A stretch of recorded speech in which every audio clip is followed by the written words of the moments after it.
Pernahkah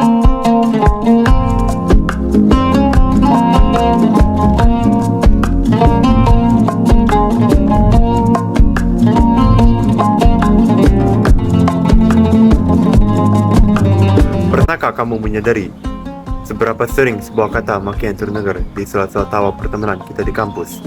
Sesuatu yang dulunya dianggap tabu dan tidak sopan, kini perlahan bergeser menjadi sapaan akrab yang memecah keheningan hari.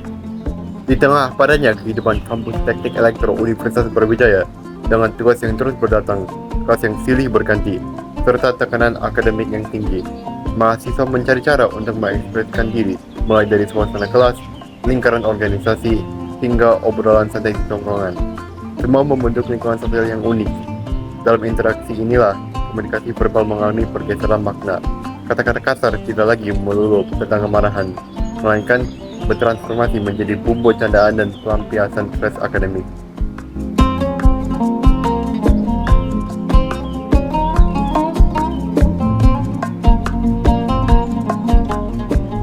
Inilah yang disebut dengan desensitisasi, sebuah kondisi psikologis di mana kepekaan kita terhadap ketentuan berbahasa perlahan terkikis karena terlalu sering terpapar oleh hal yang sama setiap hari.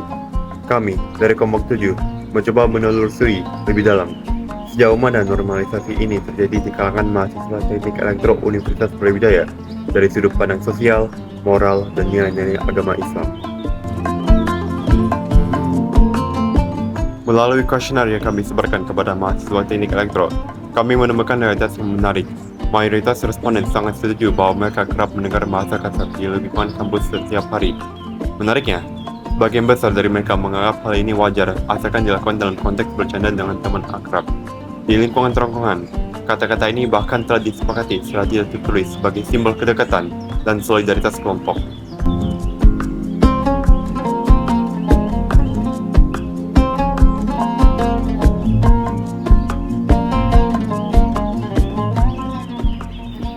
Desensitisasi tidak terjadi secara tiba-tiba. Ketika seorang terus-menerus mendengar kata kasar setiap hari, rasa tidak nyaman terhadap kata tersebut perlahan akan berkurang. Akibatnya, bahasa yang dulu dianggap tidak sopan menjadi terasa biasa aja, karena sudah terlalu sering digunakan di lingkungan pertemanan. Namun, benarkah bahasa kasar membantu meratakan tekanan? Data menunjukkan respons yang terbelah. Bagi sebagian mahasiswa, memaki memang menjadi katarsis atau pelepasan emosi dari beratnya beban kuliah. Meski begitu, mayoritas responden mengaku mereka tetap lebih mengontrol lisan saat berada di rumah sama berkeluarga dibandingkan saat berkumpul bersama teman-teman di kampus. Artinya, kontrol sosial berdasarkan tempat masih tetap berjalan. Beberapa responden juga mengatakan bahwa bahasa kasar sering muncul secara spontan saat bercanda, bermain game, atau ketika sedang stres karena tugas dan praktikum. Hal ini menunjukkan bahwa tekanan akademik turut memengaruhi cara mahasiswa mengekspresikan dirinya dengan emosi mereka.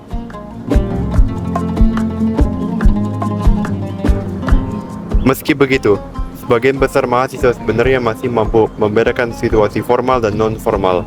Mereka cenderung lebih menjaga ucapan saat berbicara dengan dosen atau keluarga dibandingkan ketika sedang bersama teman dekat. Yang menjadi paradoks di sini adalah tingkat kesadaran mereka. Hampir seluruh responden memahami dengan sangat baik bahwa dalam ajaran Islam, menjaga lisan adalah cerminan kualitas iman. Mereka sadar, secara moral dan adat, normalisasi bahasa kasar ini sebenarnya keliru dan dapat menurunkan kualitas karakter mereka sebagai insan akademis. Bahkan, ada kekhawatiran bahwa kebiasaan yang terus-menerus ini bisa mengancam profesionalisme mereka saat memasuki dunia kerja nanti. Dari penelitian ini, kami menyimpulkan bahwa fenomena desensitisasi bahasa kasar di teknik elektro UB nyata adanya.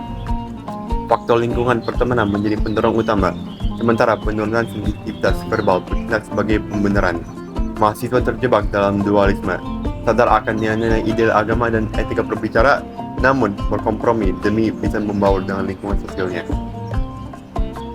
Sebagai solusi, kita tidak perlu mengisolasi diri dari pertemanan. Langkah awal yang kita bisa lakukan adalah mengembalikan fungsi kata-kata pada tempatnya. Pertama, mulailah membangun kesadaran personal untuk menyaring ucapan atau self-filtering. Kedua, mari ubah budaya tongkrongan kita. Tunjukkan kedekatan dan solidaritas bukan lewat umpatan, melainkan lewat dukungan moral dan aksi saling membantu saat menghadapi kesulitan akademik. Islam mengajarkan, berkata baik atau diam. Menjaga lisan bukan berarti kaku, melainkan bentuk penghormatan tinggi terhadap diri sendiri dan orang lain. Menjadi mahasiswa teknik yang cerdas itu hebat, tapi menjadi mahasiswa yang cerdas sekaligus beradab adalah kunci profesionalisme yang sesungguhnya. Saya Muhammad Faizal Harsin Poda dari Kelompok 7, sampai jumpa.